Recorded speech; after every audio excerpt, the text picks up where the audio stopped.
sa'yo ang kapalaran ay kaakit-akit. Para sa pamilya at tribo, ang kanyang lakas na ipakita. Ngunit sa kanyang puso, isang pag-ibig ang lumago.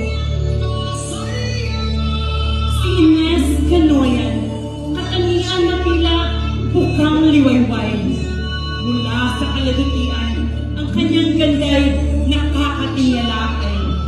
Sa tapat ng tapat na aso at manok na maliwanag, nahuli niya ang kanyang atensyon sa umagang liwanag. Sa sandaling yun, si Ines ay napansin siya roon, isang bayani sa aksyon.